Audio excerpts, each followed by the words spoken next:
bringing it to them all day. You know what's up? Welcome to Birdland. Win or lose, we bringing it to you always. You know what's up? Welcome to Birdland.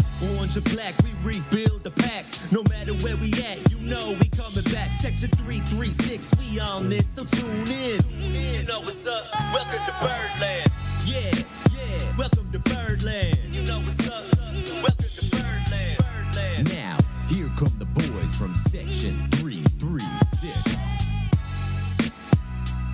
Ladies and gentlemen, boys and girls, Baltimore sports fans of all ages, welcome to Section 336, Next Generation of Baltimore Sports Talk. I am your endearingly considering host, Matt Soroka. And as always, I'm joined by a guy who spent his Orioles off day searching through Dr. Fauci's emails, the button lover Josh Soroka.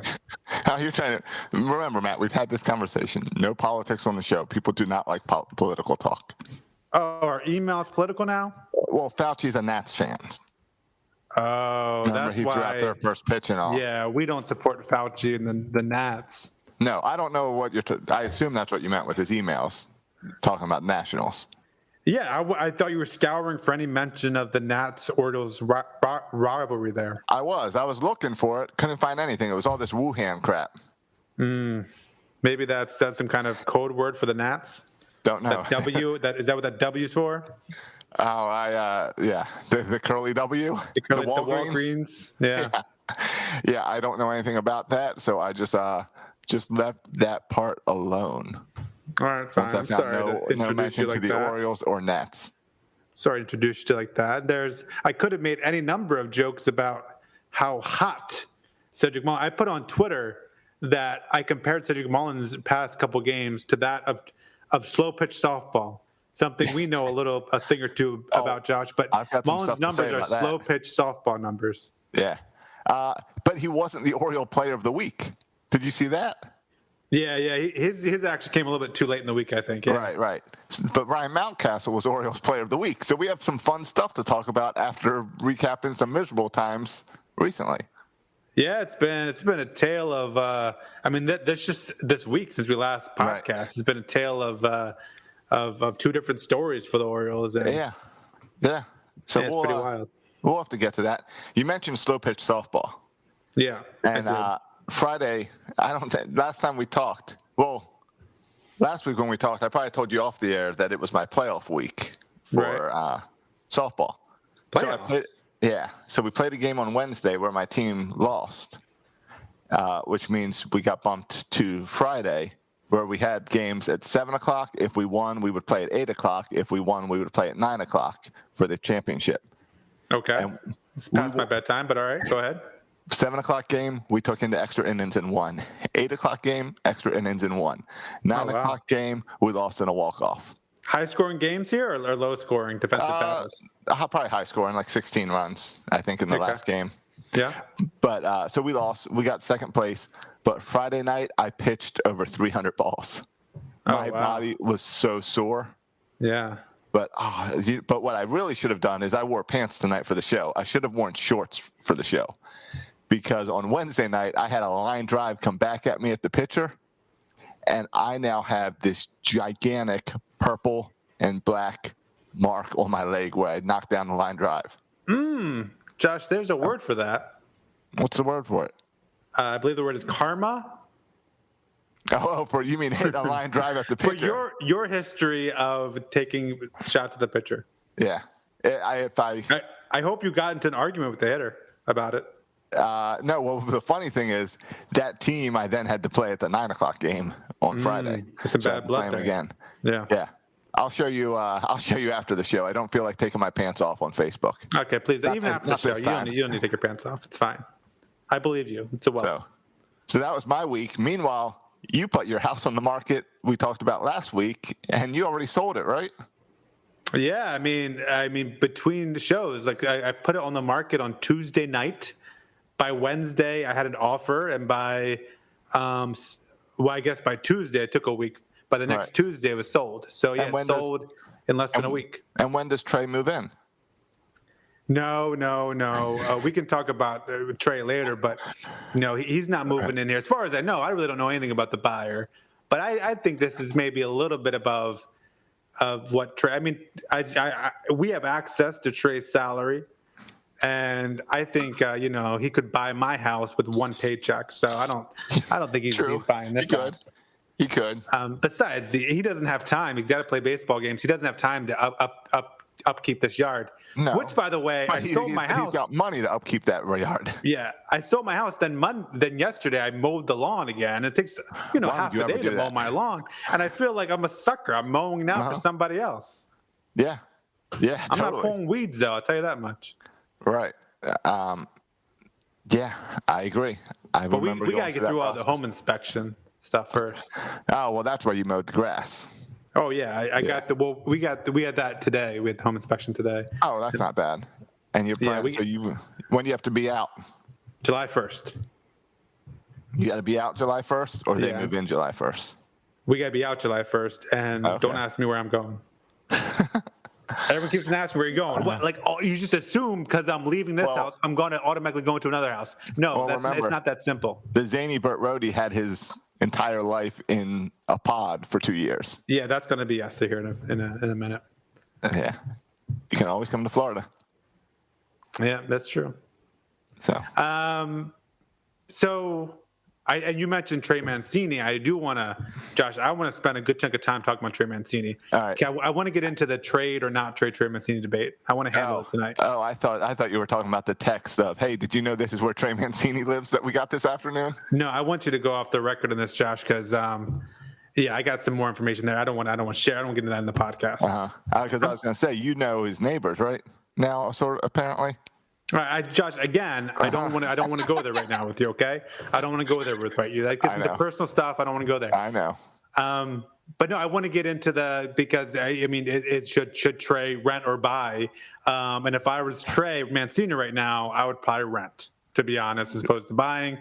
Just with Mike Elias at the helm, I would rent just to be safe as opposed to buying. But I want to get into it today. I don't know if I want to do it now or later. I want to talk about the debate. We will. But I would think based on the story that came out this week on Trey, go ahead and buy.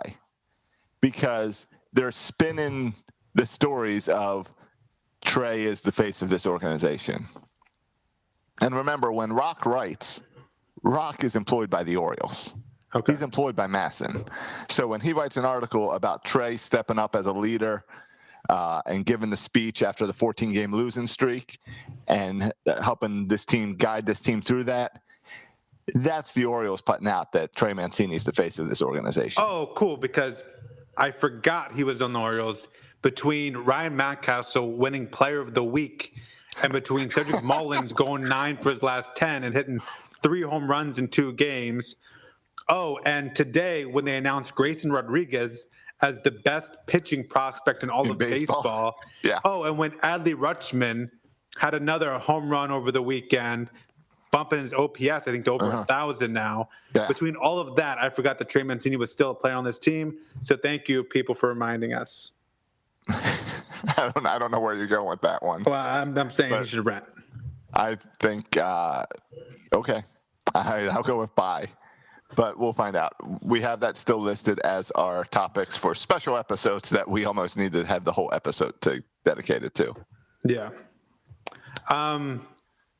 But let's talk before we get into before we talk about the trade Mancini to trade or not to trade. Yep.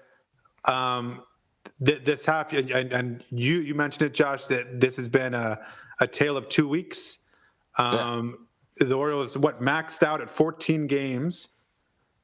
And sometimes when you're in the midst of a losing streak like that, it feels like how are you ever, it doesn't seem like the team is ever going to win again just because there's no offense, no pitching. And then all of a sudden, on Sunday, we dropped 18. It was a football score, 18-3. We beat up on the Cleveland baseball team. And so after that, it feels like this team, could win a bunch in a row.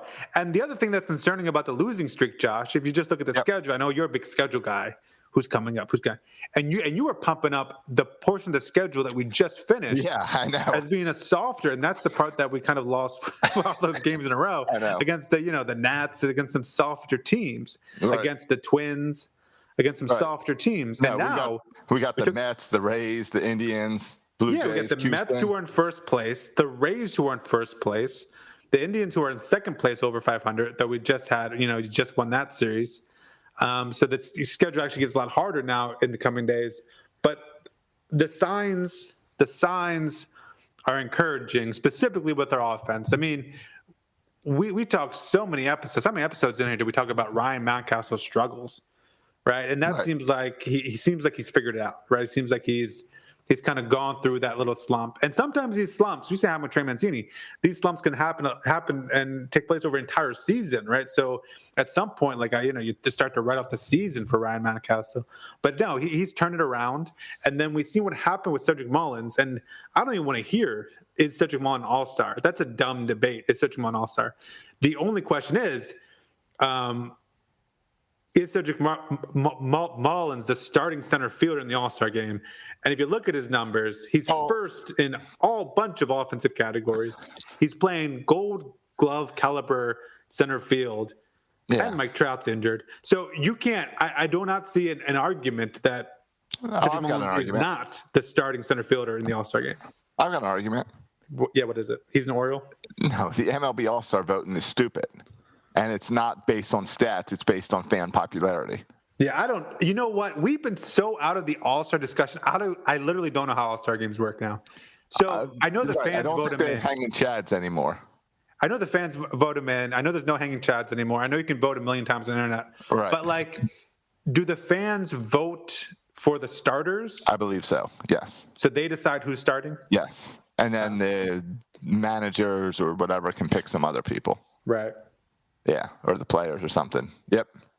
Yeah, but this team, I mean, we don't need to get all caught up on it, but it's kind of cool that we can make the argument for a legitimate argument for three players to come during the All-Star game. This is not a Ty Wigginton situation where there's no one else, so we just have to throw in a token guy to the All-Star game. We have three legitimate guys who could make the All-Star game this year and deserve to make the All-Star game.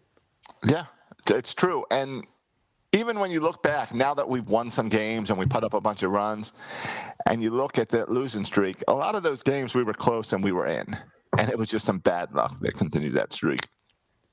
So I'm back to enjoying the team again. After that 14 games was hard, but this week has got me enjoying it again. Did you see the stat that came out after yesterday's 18-run game about total runs scored?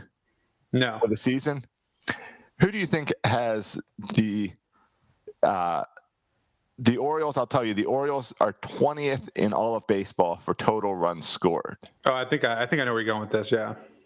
Yeah, the New York Yankees are 25. Yeah, they're below the Tigers and a bunch of other terrible teams. So when we talk about how our offense has potential, but our pitching sucks, that's exactly what you see right there. When total runs are that much higher than the Yankees, but the Yankees are way ahead of us in standings, it's because of pitching. Yeah, the Yankees are bizarre too, because we thought their offense would carry them, and can their pitching hold up with that team? And it's been the opposite. And this, honestly, this is who I thought the Orioles would be all year. I thought they would be a team that struggled to pitch, but could put up some runs. Yeah, I think we said we would see a lot of 7-9 losses. Yeah, and now the offense is showing what it's capable of, right? And that's before I even thought that Cedric Mullins would be the best center fielder in all of baseball.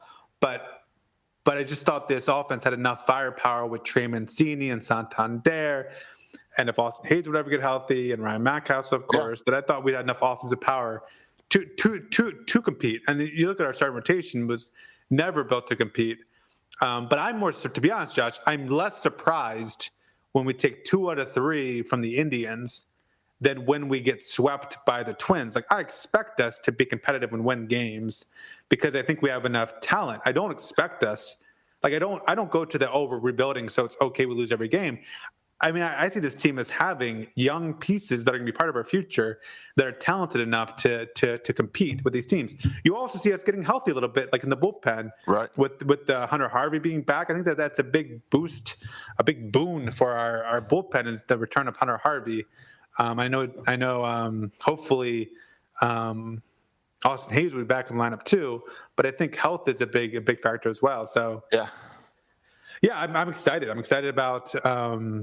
It feels a lot better to do the podcast after you win 18-3 than last week when we had lost like 10 in a row or something when we did the 14, podcast. 14 in a row. Is that when we did the podcast after we lost 14? I believe so. I believe we won the day after our podcast. Oh, really? All right. I believe our podcast was the day of the last win, and then the day of the. I believe like our podcast was during the losing streak. It was kind of our fault for taking that time off. Yeah, you could be right. And then we won two against the Twins, and then we took two out of three. Yeah, we lost Monday, which was the night of the podcast, and then we won Tuesday. Yep. Yeah, and now we've only lost one game in June. So took two series. Yeah, and today we're not going to lose.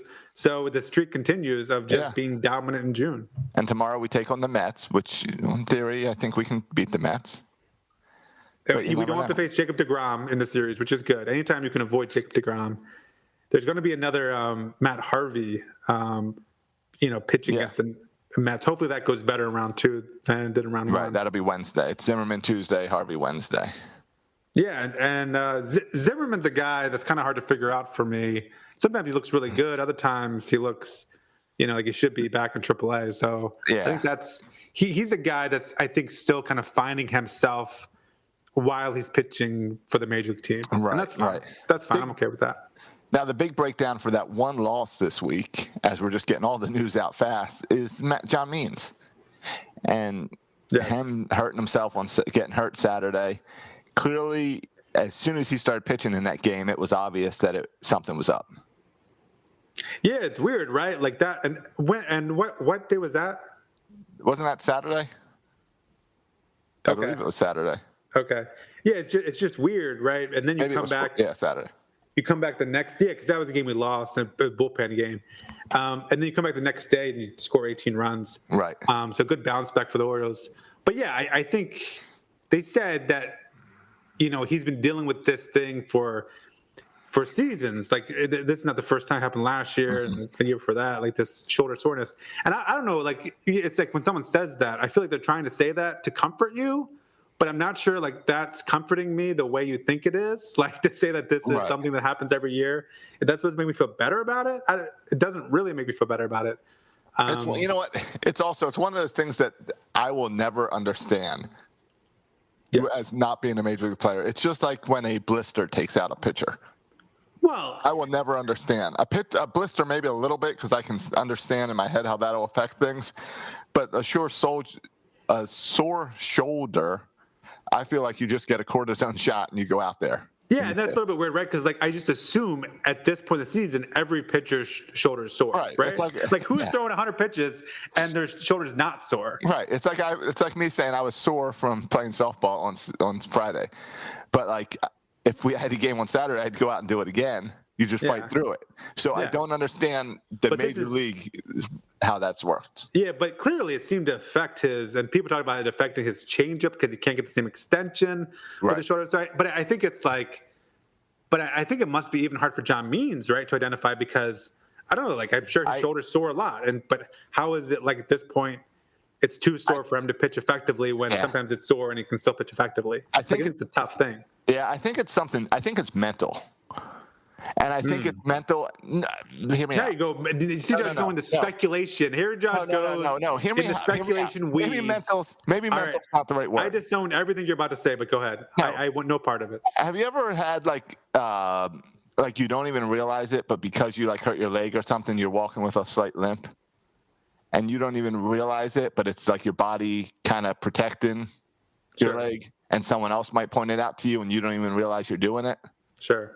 I'm thinking it's something like that, maybe, where he can't.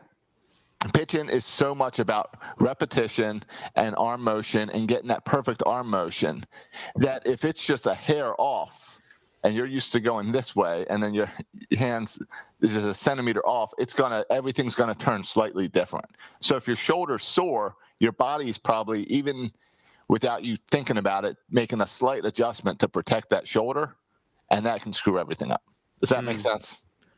Yeah, Josh. Next, you can tell me about how he also is having a sore shoulder because of all the videos out there of him touching his glove like it's going to a substance, and now he's faking the arm injury so people won't get more video of him cheating and putting the substance on his glove and going to the substance on his glove. Yeah, that's all crap. Those videos are all crap. I'm just trying to give a logical answer on how arm soreness becomes a major issue for a pitcher.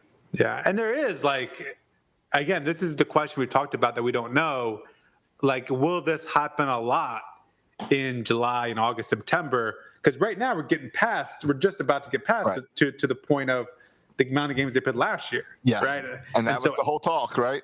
Yeah. And so you don't know. And they've been careful with John Means. They've been giving him 6 days rest, 7 days rest at times. Mm-hmm. And so now this seems like, I think what they're thinking is it's just another little, like they have the 2 off days this week, so they can, give him a 10-day rest. They can skip a start anyway. And this just allows the Orioles to bring up Zach Lothar or someone else to fill his spot while you give him, an extra off day rest. And I assume he'll come back and hopefully come back effectively. But this is, it's a left shoulder for a left-handed pitcher. Anytime, the arm, shoulder is involved with the pitcher, especially a guy who's been so effective this year, our ace of our staff, it's concerning. Of course it is. It's especially a guy that we want to trade, right? Well, I was going to say, this is secondary because I think all the trade talk was nonsense to begin with. I agree. But now if there wasn't zero chance he was traded before, there's definitely zero chance he's traded now, because no one's going to give up a bunch of their top prospects for a guy who they are not 100% sure is 100% healthy. Forget about that. That's not happening. But remember, isn't this what was up with Means at kind of the beginning, middle of last season? Yeah. And then he went away, came back, and he was dominant again. And he was dominant. Yeah, he ended the season last year as dominant. Right. So the question is. The question is, how do they make this so it's not a yearly occurrence, or to control it? Because he looks so good when he's healthy, but you can't have him like all of a sudden he just falls apart in a game and he's out 10 days. Yeah, and this year it doesn't matter. He can take 10 days off. He can take a month off. It's okay, and he can come back and pitch back. That's fine. Like, it doesn't matter. But if he's going to be the ace of our staff, like, part about being an ace, right, is the ability to go out there and pitch every 5th day and give the team a chance to win. Right. And so we need him in 2022 and more importantly 2023 when they win the World Series. Like, we need him to be a guy who can go out there and pitch every 5th day. If he's going to be that ace kind of guy, he can't miss a month of season, to go take a break. But for this season, given last year's limited number of games, like, this might turn out to be, it's not a problem at all, right? Because you have to figure out a way to keep his innings down anyway. So this is just, another way to help keep his innings down anyway. And another chance to watch young guys pitch and give Zimmerman, Zach Lothar guys opportunities to see if they actually belong in this rotation. I've become so sour to these young pitchers, Josh. I was so optimistic about I know you are. Wells and Lothar. I was just optimistic about these guys and Zimmerman. And I was excited about our AAA staff. Right. And now I'm done with these guys. Except for Grayson. Well, here's my guy.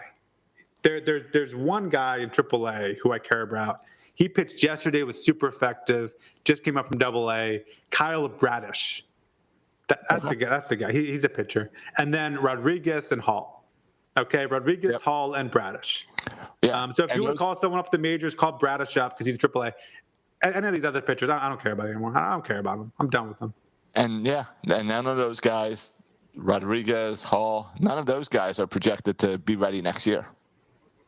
Right, maybe Bradish. 2023 guys. Bradish, right, exactly. Yeah. That's what I was saying. The other two.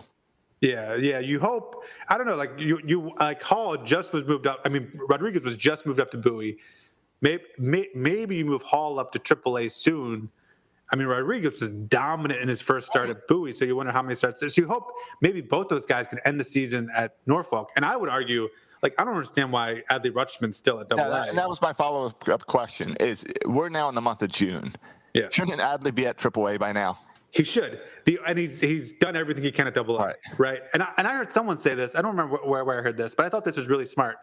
They said Adley Rutschman's walking way too much. They said the problem is in Bowie, the pitchers aren't good enough to throw him like a good enough. Like, that's why he's walking so much, because pitchers don't know how to throw strikes.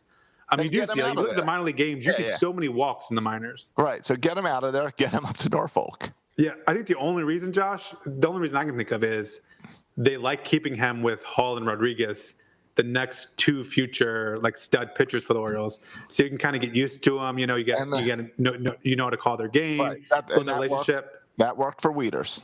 We did the same thing for Wieters. Yeah, well, I mean, if I were the Orioles, I would like to see, and this is just me being selfish and dumb, but I would like to see move everyone up to AAA. Our AAA team stinks. Get rid of those pitchers and give me Rodriguez, Hall, Bradish, and Rutschman catching. Give us a little teaser of the 2023 Orioles rotation. All right. Speaking of pitching, John Means. You say all right. No chance of trading him right now because of injury concerns. Yeah, zero, negative chance. Straight up. Would you trade John Means today for Kevin Gausman? The only reason I would say no, Josh. He's dominating out there right now. He is. The only reason I would say no is because Kevin Gausman's on a 1-year contract, so we don't need to trade for him. We'll just sign him next year. Okay, we'll just overpay for Kevin Gausman. He's on a 1-year deal, and John Means has several years left in his contract. Yeah. So just because of contract situation, all things being equal, though, if they were under the same contract situation, that would be a tough call. I'd probably still keep John Means though. But that'd be a tough fearful call. of bringing Gausman back and him just being back to the old Gausman that we knew. I would too. We've seen that story before. Yeah, I would too. All right. You want to get into this Trey Mancini to trade or not to trade? Sure. Why not? All right. Let's go. I thought we'd do it like this, Josh. I base most of my life off of 3 shows: Seinfeld, The Twilight Zone, and Boy Meets World. My entire life is based on these 3 things. All right. I made a Seinfeld reference today at work. Yeah. No one knew what I was talking about. What was the reference? Because they're all too young.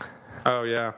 Because we have a new employee, and I guess when he was out in the field with one of our guys, he was just he's the type of guy that just talks, and they didn't know he was joking, and he told them that he was a dairy farmer before this and has 15 years of raising cows and all, and apparently it was all just made up crap that he was telling them. Like Buster Olney, yeah. Yeah. So it was just made up stuff that he was telling them, and I was explaining to my guys, you gotta put him in a situation where he has to use that dairy farmer and stuff, like George and the whale. Yeah, the marine biologist. Yeah, the marine biologist. Sure. So I mentioned it, and they don't know what I'm talking about. So then I'm sitting there explaining about George Costanza being a marine biologist and telling everyone he's a marine biologist, and suddenly he's at the beach and a whale needs help. Yeah, that's not just a Seinfeld reference. That's the reference to the greatest Seinfeld episode of all time. Exactly. That's what I'm saying. Yeah. And I had a whole bunch of guys, and they're like, they're all like late 20s, 30s, and I guess Seinfeld was ahead of them. So they had no clue what I was talking about. Well, tell them to go to Hulu.com, and you can watch the whole freaking show there. I know. And you know what they do? Complain that it's square. What? Is that a thing? Because it's not HD. I didn't know that was even a thing. Which I don't know why you complain, because everyone loves Instagram, and those pictures are all square.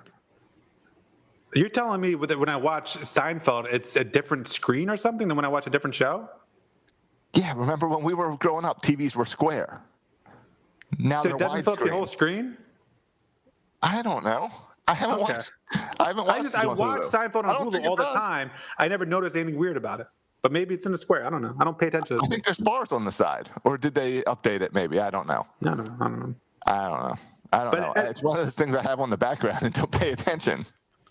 Yeah. So anyway, with this whole trade or not to trade debate, anytime there's a debate in my life, I always go back to Boy Meets World. The whole Topanga versus Lauren debate in season 5 of Boy Meets World.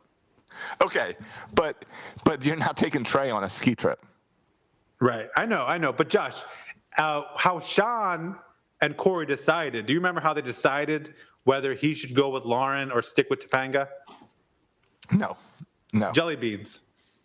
So, all right. And they made points for Lauren, get the jelly bean. I remember that scene. Points for Topanga, gets a jelly bean. Whoever has the most jelly beans at the end wins. All right. So we're going to make some points. I got some points here, Josh. You can add to any of the points I have. And I want you to tell me, how many jelly beans is this worth? Is it one jelly bean? For a second. Let me see something. Okay. Where if it's one jelly bean, maybe it's not that big of a deal.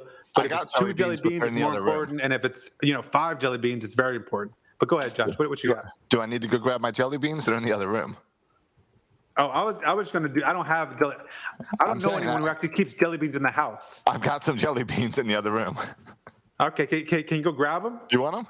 Yeah, go grab a All jelly right, I'll beans. go grab the jelly beans. Do you also have a scale while you're at it? I One of do those, not. what kind of scale do you have? I don't have a scale. But yeah, all right, fine. Yeah, I'll get the jelly beans for you. All right, fine. Because I made a list of, I made a list of trade Trey Mancini versus keep Trey Mancini. And just like, in the end, that's how Corey chose Topanga. People forget. Corey chose Topanga because Topanga got the most jelly beans. And to be honest, it wasn't even close. Like, at the end of that, like, they put the whole bag of jelly beans on the Topanga side. So Lauren had like 5 jelly beans, and Topanga had like 700 jelly beans. It wasn't even close in the end. I don't know how close ours will be, but Josh has the jelly beans, and we'll see which gets more jelly beans. All right, I got some jelly beans. This is when the whole like multi-camera setup would be helpful. But all right, I got jelly beans. All right, here's a little quick context, and then we'll start with the jelly beans. All right. Trey Mancini, he is an all-star, right? All-star player.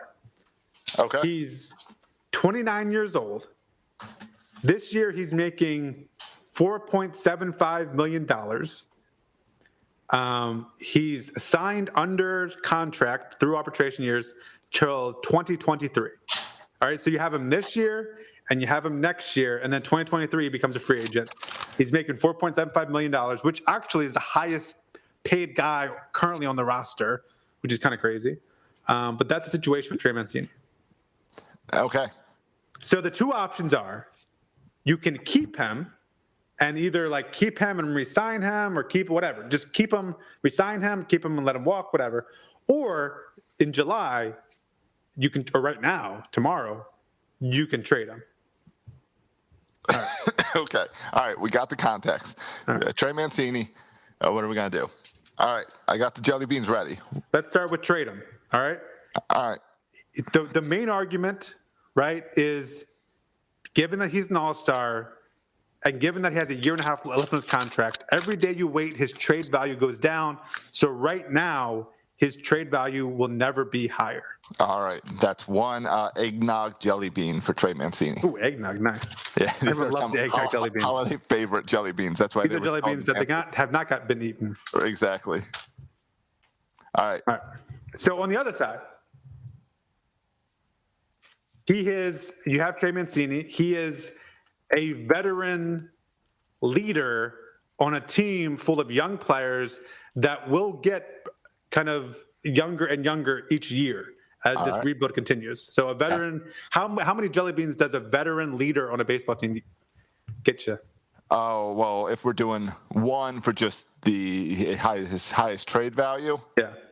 then the veteran leadership, I am with a team of all young guys. Now, is the whole cancer storyline and part of the city, is that part of your veteran leadership, or are you going to make that a separate thing? Josh, is a cancer survivor part of veteran leadership? No. That's another separate thing. Fine. I'm giving, do you think 3 jelly beans for leadership? Yes, I think leadership. I think we tend to value leadership more than younger people. All right. I'm giving 3 pumpkin pie jelly beans for leadership. All right, fair enough. All right. What do you have next?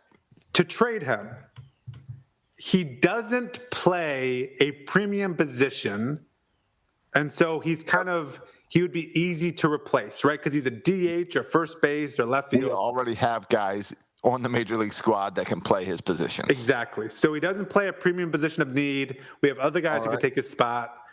So we can trade him and our team will continue on. That's going to be 2 hot chocolate jelly beans. Okay. On the keep side, all right. You mentioned it. Let's just get it out there. Cancer survivor. How many jelly beans is being a freaking cancer survivor? Well, it's more than just cancer survivor. Because being a cancer survivor sounds very crass. Of like, oh, he's a cancer survivor. Let me put all the jelly beans on there. Okay. But it's more like he carried on the Mo Gabba torch. Yes. As far as like the city and the way the city loves him. Yeah, here's the rest of my note. I didn't just write cancer. Here's the rest of my note. I kept notes here. I said, he's a feel-good story. I think the Mo Gabba connection is great. This is sports, right? Sports is about entertainment. It's about feelings and emotions and passions. You can't separate these from the game. And all the good kind of mojo is wrapped up around Trey Mancini, right? And that's hard to quantify, but we're going to quantify it right now with some jelly beans. All right, I got some candy cane jelly beans. How many are you giving them for this? Oh, I think the feel-good story is important. What we don't know, like, does Mike Elias, does he think about that feel-good story and he says, what, that's not worth a single candy cane jelly bean? I'm not here about the feels. I'm here about objectivity. I don't care about Mike Elias. I'm here for you and I. Yeah, for me, it matters. It matters. Me too. But does it matter more than veteran leadership? You can have freaking anyone be a veteran leader, exactly. Right? So we made veteran leadership three pumpkin pie so jelly I think beans. There has to be at least 4.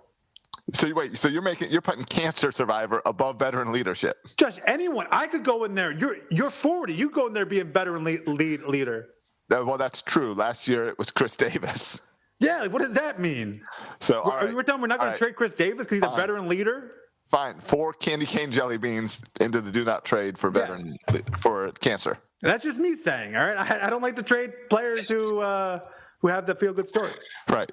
Yeah. All right. Fine. Now this. Would you want to trade Mo Gaba and turn him into a Steelers fan? How's that going to make you feel? That'd be devastating.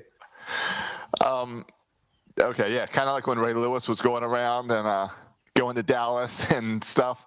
Even though it was the end of his career, it was still irritating. It wasn't about his talent anymore. Like, he was not. Like, who cares? Like, even Ed Reed. When Ed Reed went to play with the Jets, like, who cares? He's not good anymore, but still, it kicks me off. Or Suggs in Arizona and Kansas City.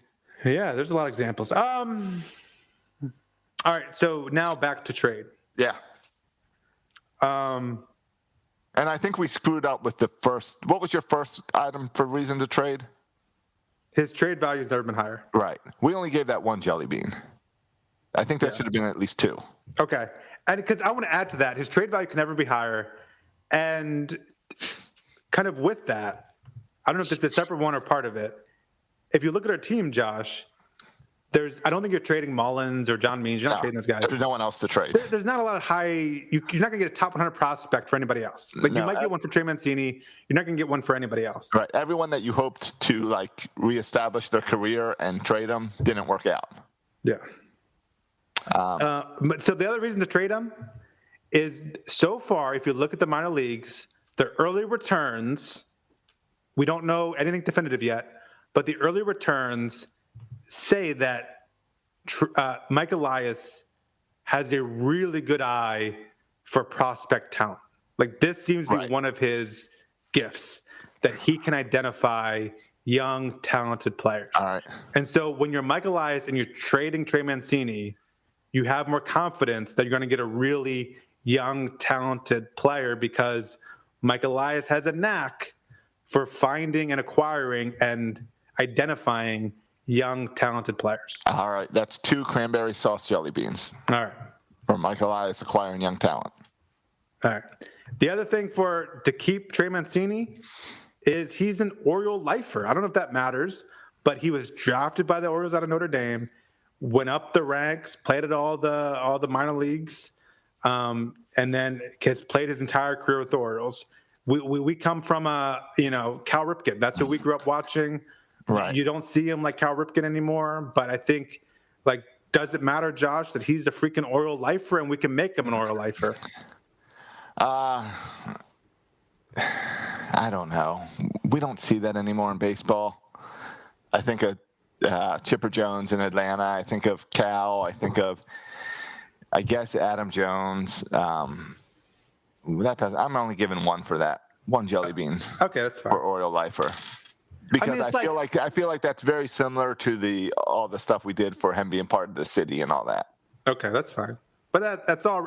But Josh, the point I'm making is, if we had just signed him to a 2-year deal, this would be a different conversation. But the fact is, we've seen him grow from a baby bird.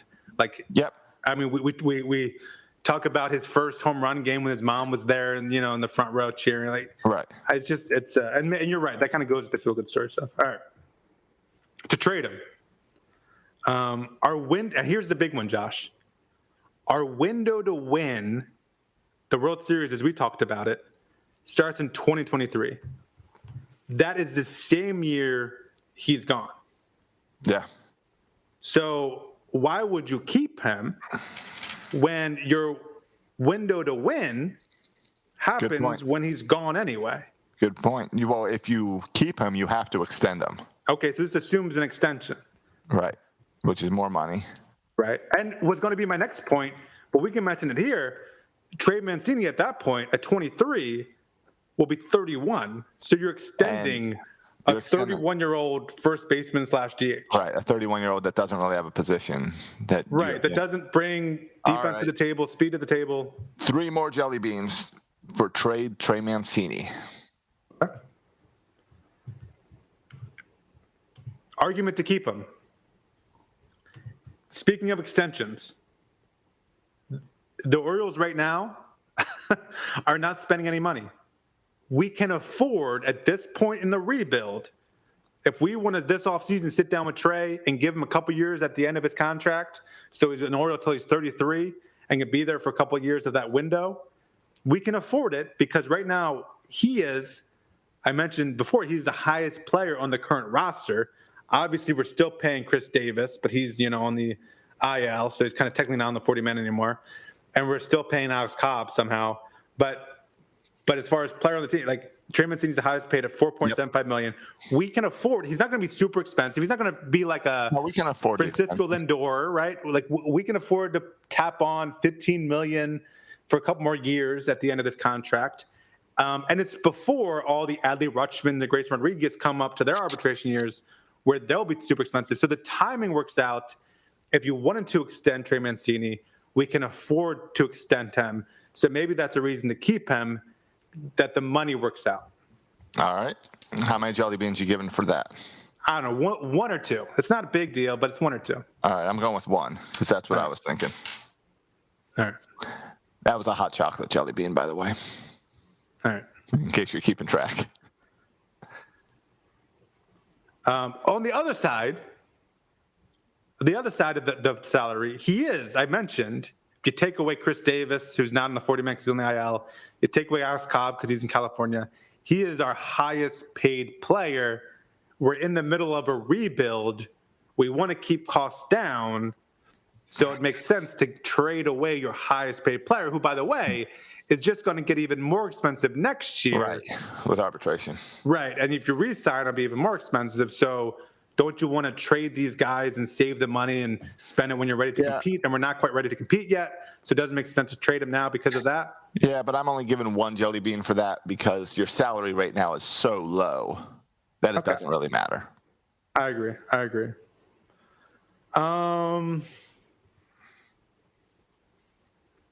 Can you think of? I went through all my reasons for keeping him. Can you think of any other reasons, Josh, why we should keep Trey Mancini? Is there a specific team that has had an injury that could use him? I know there's, like if we wanted to trade Cedric Mullins, that would not be hard because a few teams have had some outfield injuries. Yeah, but Josh, can I also say just real quick about Cedric Mullins? When we talk about these trade candidates, what do other teams want to see? A track record. We once traded for Travis Snyder, who was then terrible after we traded for him. Lunchbox, yeah. And part of the reasons why that shouldn't be surprising is because he's had a couple months. What about Geraldo Pera? Yeah, from Colorado. Yeah, he was the hottest guy in the National League until he came to Baltimore. Yeah, but both those guys, Josh, had no track record. Trey Mancini has a track record.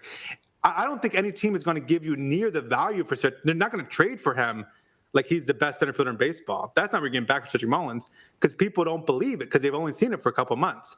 So that's why Cedric Mullins is not being traded because you're not going to get the high value for him because you'd be better off waiting until the end of the season or maybe even next year if you really want to trade him. But I think it's dumb to even have the conversation because no one's going to trade a guy for 2 months, especially if you think he's good. Right. So, but anyway, this is about Michael. I forget. Right. What about the need of Trey Mancini. I don't know how much other teams need. Okay. I mean, he can play first base or left field or DH. He has some flexibility there. Right. But those are most teams have someone that can. It's like a super utility guy. Most that's the spot when you don't know where to put a guy. Yeah, that's where they go. Yeah. What about? So maybe that is keeping him. That's an argument for keeping him, Josh, because maybe Again, that goes to the position, right?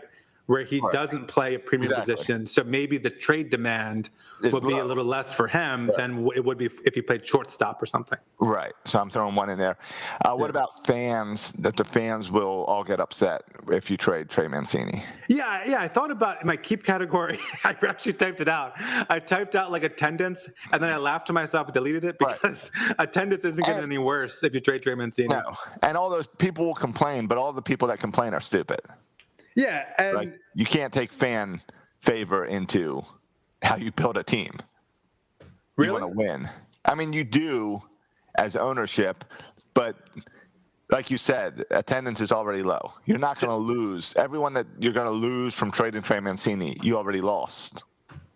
Josh, this weekend I was listening to 105.7 The Fan, the Bruce Cunningham show. You ever listen to his show on the weekend? I used to, yeah. I like Bruce. I haven't listened in a while. Yeah, I don't mind Bruce. He had a guy call him, and the guy said, "You know what? I haven't heard any callers in a long time. I'm gonna have to download the app." Yeah, and I like this guy call. You know, when I'm about to tell you, you're gonna think this caller's an idiot, like all callers are. But I like this caller. He said he changed over from being an Orioles fan to a Nats fan, and there was one move the Orioles made. And not just a move. There was one thing the Orioles did that caused them to go from being an Orioles fan to a Nats fan. And after he said it, I was like, man, you're right. I want to be a Nats fan too after this. With the World Series? It was how they treated a certain player. Adam Jones. Nick Markakis. How they treated Adam Jones. No, Adam Jones. It's Adam Jones? All right. Because Adam Jones said remember, this is going back where he didn't want to go to Philly to be traded. Yeah. And he got into a big thing, and they wanted to trade him. He didn't want to be traded. He wanted to stay. They didn't want to get rid of him. Right. And this caller was so disgusted by how they handled, not just getting rid of Adam Jones, but just how they handled the whole situation, that he was done with the Orioles. And so I do think, Josh, this is the Orioles. I mean, sports.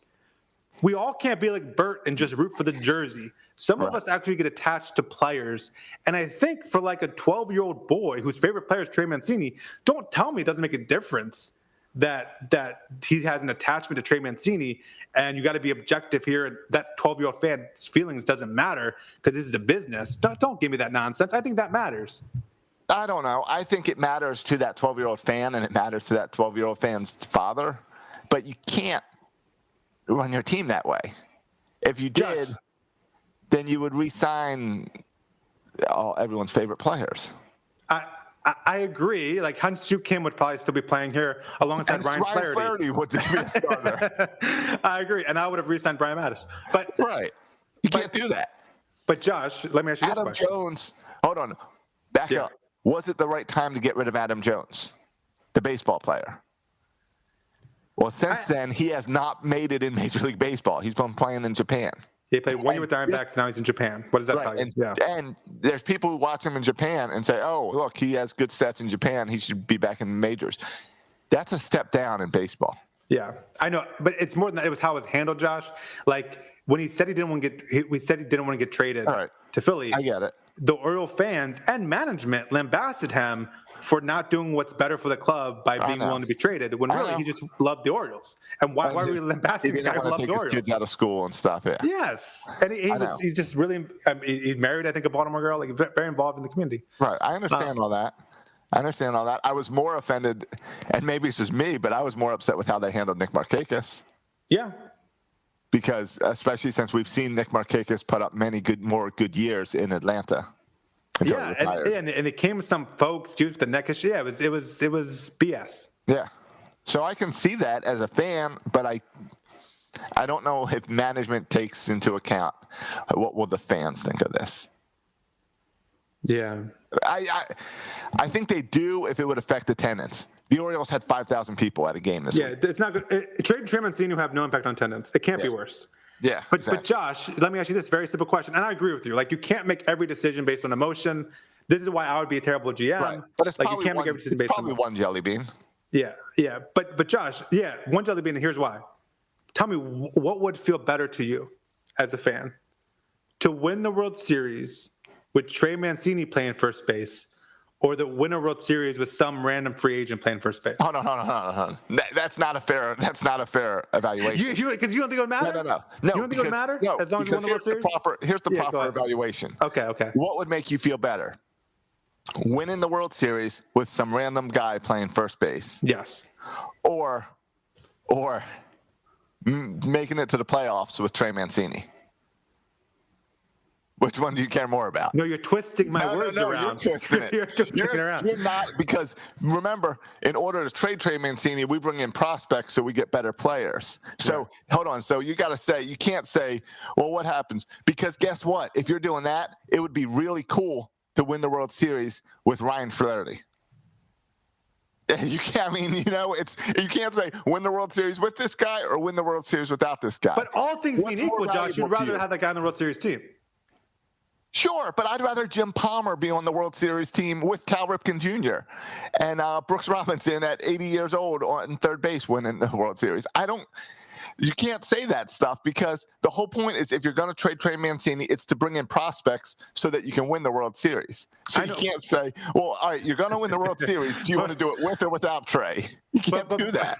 But my whole point, Josh, is that this goes back to the argument about how we feel emotionally attached to players, and we tend to care more about players that we really like, and we root for players that we like and have good stories. And Trey Mancini's that guy. I really liked winning the Super Bowl with Ray Lewis. Yes, it would have still been awesome without him, but it would be even more cool without him.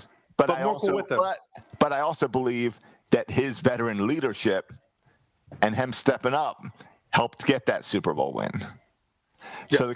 So the question, it's just a weird way you're putting it. Do you want to win with Trey or without Trey? Ultimately, you just want to win. I get it. Like, that's the whole goal, is just to win it. They're both win. And if you're winning the World Series either way, I don't care. All I want is that World Series. And though you made me think of another point to keep Trey Mancini, so get a jelly bean ready. All right, I got him here. When you trade Trey Mancini, you're trading certainty, right? Like, you know what Trey Mancini brings.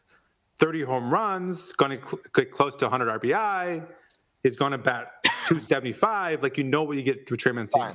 Fine. So I'm giving Trey Mancini 2 in the do not trade for that. But I'm responding to you, and I'm putting 2 in the trade Trey Mancini because we've already seen peak Trey Mancini. We're not getting any more than what we've seen out of Trey Mancini. And by bringing in a prospect, we could perhaps get further. Or you could get a guy who never makes it past double A. You could get that too, Josh. You could. Yeah, you could. But that's what I'm saying. I'm saying with Trey Mancini, you have a certainty there. With a prospect, there's no certainty. All right. Right. Sure. There's unknown. There's risk. Right. And they said the same thing about Brady Anderson after 54 home runs. And then he went back down to 30. Yes.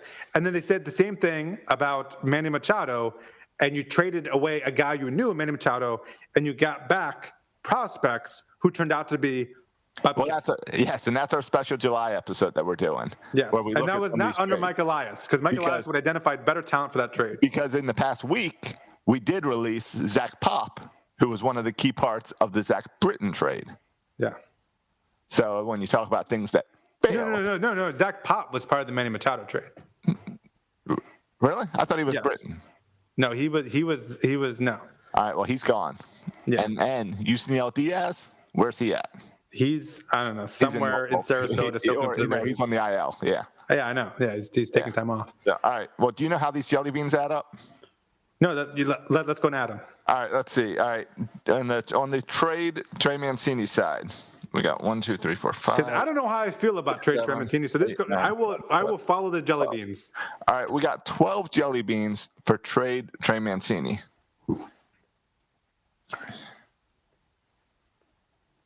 9. We got 12 jelly beans on the do not trade Trey Mancini. We spent a half hour solving nothing. Awesome. I wish this was staged, but I really didn't even count the jelly beans until just this moment. Okay. Hey, Josh. Yeah. Do you know this exact same thing happens in the Boy Meets World episode with Topanga and Lauren? No, it makes sense. So, so what happened next? What happens next is, so they do this. They debate all the good qualities about Lauren Topanga. It turns out to be exactly even. I don't remember the number is. It might be 12 to 12. I don't know. And then... Well, we didn't stage this. This was all random. And then Corey says, Corey says, no. He says, and then he drops the whole bag of jelly beans onto the Topanga side and said, you know what? I can live without Lauren. I can't live without Topanga. It's no contest. I choose Topanga. And so, Josh, I'm going to put all the Jellybeans on the Trey side because I can't live without Trey Mancini. It's no contest. Trey Mancini stays. I'm taking this other pile, and it's going all into the do not trade. All right, there we go. Hey, but I know, and it's funny, Josh, because and I think the 12-12 tie represents. It's hilarious. It's a tough decision. Yeah. So Mike Elias is sitting in the warehouse just throwing those jelly beans back and forth. Yeah, he probably turned this podcast to figure out what to do. And I'm sorry, Mike Elias. We're 12-12. We decided nothing for you. Yeah. I'm sorry, Mike. That's funny. Josh. Yeah. Would you? I mean, it's two questions. After we had this whole debate, yep. If you were Mike Elias, would you actively look to trade him? And B, do you think Mike Elias will trade him at the deadline? Trade that deadline. I think what this 12-12 balance, what we don't have, and as we dumped all the jelly beans on the do not trade side, what we don't have that makes it a lot harder is we don't have the other bag of jelly beans, which is who you're getting. Yeah, the return for him. The return is impossible to project right now. We haven't seen any big trades in baseball yet to really know what the trade market's like this year. So sure, as far as actively trying to trade, I think you're always working. So I don't think you're actively trying to trade Trey, but I think as a GM, if I didn't know, if I was in Mike Elias' shoes, I'd have a big whiteboard, and I probably wouldn't want the players to see this, but right next to each player would be what their approximate trade value would be. And I would have a number system, and every player on my organization would have a number attached to them, or a grade. You've been listening to too much Kevin Cusick. Maybe. I don't know. Maybe. This is how football trades work, right? Yeah, it would be like for round picks, it's associated with a number, and you can trade a third round because like a third for the fourth round. Like I would it's also with numbers, yeah. So that when someone calls me and says, "Hey, I've got 2 A's and a B to trade you," yeah, and I can look on my board and say, "Well, A plus a B equals whatever. Trey, I've got valued as an A. Does this add up?" And then I've got my need value. I would have multiple. As a GM, I would have values of all my players as well as values of needs and where I see needs in our farm system. So I would be not necessarily actively trying to trade Trey, but my phone line's always open. And I know what I'm looking for Trey Mancini. Yeah, I hate it when people say the phone lines are always open. Like, the phone line is not open for John Means. You call about John Means, I'm hanging up.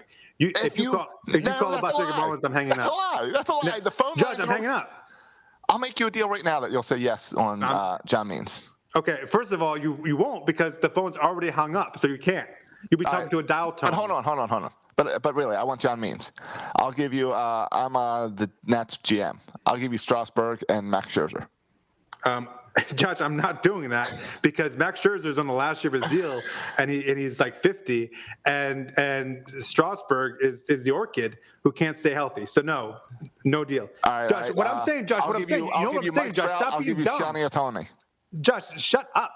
I'm telling you, the phone line's always open. You got to have that value. No, but you're being dumb. I think any realistic deal someone's going to offer me for John Means, I'm turning down.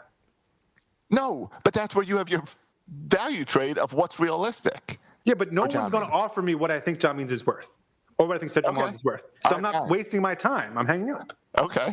All right. No one's calling for Shohei Ohtani. All right, but if somebody calls and says I'm interested in John Means, I'm not going to hang up the phone. I've already hung up. No, I'm going to say, well, what are you thinking? And as soon as they say too low A guys, mid prospects, I hang up. I'm going to hear what they're offering. Let's see, we're different. But I would listen for Trey Mancini. I would listen for him. I would listen for them all. So, Josh, you think? But here's the question. Last question. We'll be done with this. All right. If you were a betting man, you putting your money on Trey Mancini's trade at the deadline, or come August 1st, is he still an Oriole? I think he's still an Oriole. Okay. What do you think? I think he's traded. All right. Next question. What value do you look for Trey Mancini? Because my thought is, if you are trading someone to me for Trey Mancini, that person needs to be in a need position, like pitcher, and immediately in our top 10 prospects.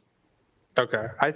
I'll say two things. I don't think need matters very much when you're getting farm systems guys, right? Because position players move around all the time. We don't know where Gunnar Henderson will end up. Is he going to be a shortstop or third baseman? So need matters. It doesn't matter to me at all. As far as talent, though, the other thing I say about talent is when we have this conversation, fans always talk about like top 10, top 100 prospect, right? Like if I'm Trey Mancini, I want one top 100 prospect and maybe, a top 150 guy. But we saw Mike Elias trade Dylan Bundy for a guy named Kyle Bradish, who no one ever heard of before. He gets in the Orioles system. He starts throwing 96 miles per hour. Now he's our third best pitcher in our system outside Rodriguez and Hall, and no one ever really heard him before. So I think Elias has an eye for talent. And so for me, it doesn't need to be a top 100 guy, top 10 guy. It's like it needs to be a couple players that Mike Elias identifies as potential all-star caliber players. And I think that's what makes it tough is because we want to do who was a top 100 prospect when we traded for him? Yusniel Diaz. Right. I know. I mean, I want Mike Elias. I think 100. I think Chance Sisco at some point was a top 100 prospect. Whatever. I want Mike Elias to identify talent. I think he's good at it, and that's why I'm so torn. But part of me is like, I want Trey Mancini to be traded just because Mike Elias does what he does best, like identify young players that he can turn into great players. And he doesn't have that many guys he can do that with, right? Because we don't have very many talented veterans on our team. But the other side of it is I like Trey Mancini a lot, and I don't want to see him traded. But if I was a betting man, I would say he's gone in July. I also think like Mike Elias has limited options this offseason, this trading deadline. Like Paul Fry, and maybe Freddie Galvis. And we also Mike Elias likes to make trades. And right, there's not a lot of guys to make trades with. It's antsy if he can't trade. Yes, he's looking to make deals. Like he's still in rebuild mode. Yeah. So he's still in acquiring talent mode. And so he's going to try to when he can't trade Matt Harvey and when he can't trade Jorge Lopez, he's going to go down the list like, oh crap, who can I trade? And Santander, I don't know if he's going to be able to trade Santander. That was the talk, before the season. But because the injury issues, I think they're better off waiting on Santander to the rest of the year and not trading him now because I think his value is so low. Yeah. So I think it's going to be if he wants to trade anybody, get into real kind of high profile players back. No, it's going to be a Trey Mancini. It's got to be Mancini, especially when you think Mountcastle being player of the week. He's starting to get comfortable. You want him in your lineup every day. If he can be your first baseman, that makes sense. Right now, Hayes is hurt. Santander's hurt. But you want those guys in your lineup as soon as they come back. Yeah. And Santander's playing DH because he got a little ankle issue. But on the other side of it, like that's also an argument for like keeping Mancini in that there's been a lot of injury issues in the outfield. Mm-hmm. So it's not like you're having trouble finding a spot for him. You're right. But let's be honest. If you're going to win in 2023 or whenever, you got to get past these injury issues. Yeah. I mean, and one of the arguments we also made is, well, we got a guy named Hurston Kerstad who's coming up and who's a left or right fielder who play one of those corner outfield positions. But he still has not played a professional baseball team in his career, even though he was drafted last year. So I don't know what to make of that.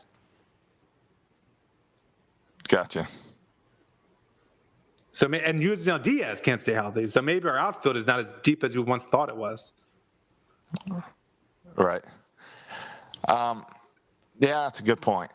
So that's something to watch. I mean, I still don't know how I feel after this. Yeah, I mean, again, I think the fact that we ended on 12-12 is the appropriate thing. I think this was more harmful than helpful, this whole discussion. I regret this whole thing. No, it was a good discussion because it's the same. We went over kind of this is what you got to do. You can't go at your heart. You got to go with the Jellybeans. Yeah, something objective as the Jellybeans. All right. Look to the Jellybeans. All right. Well, I hope people appreciate helping us break it down. Whether or not it helped us, who knows? Yeah, and you can interact with us on Twitter. Whether you think we should. I don't know. Do I really want to know if you think we should trade or not trade Trey Mancini? I don't know if I really want to know. I think you can just go on Twitter and you'll find out what people think. But let us know. Yeah. If you're a Patreon supporter, there's arguments that we care about. Yeah, if there's arguments that we haven't thought of in this discussion, I would welcome other arguments for to keep or for to trade Trey Mancini that we did not talk about in this podcast, I would welcome those arguments. Okay. All right. Yeah. Well, there we go. You ready to get out of here? We've gone for an hour, Josh. How you feeling about this show? I think it was a good show. I think we can put off some ball four for next week. All right. I think we had a great Trey Mancini discussion. Absolutely.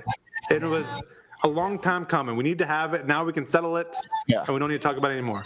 Yeah. We'll talk about it again in a few weeks. Yeah, when it actually comes time to trade or not to trade. I mean, we're getting close. Trade deadline's, 2 months away? Yeah, I mean, pay attention, right? Pay attention to how Trey's playing. I mean, we've seen players get hot for a month and get traded. We've seen Oriole pitchers, get hot for a month and get traded. Yeah. So June, July is when you want to look to trade him. I don't think he will be traded before the All-Star break. Yeah, I don't think so. I think they want him at the All-Star game in an Oriole uniform. Again, because of those cancer jelly beans. I agree. I don't think he's traded for the All-Star game. So head on over to Camden Yards now. You've got a month left to see Trey. Or you might have a whole another 3 years. We don't know. Yeah. It's 12 to 12. Do you have any upcoming games you're going to? You know, I was just sitting down the calendar, and I have some games marked for Bowie and for Delmarva in June. Is what I'm planning on hitting some games there. Cool. So you know it's June now, right?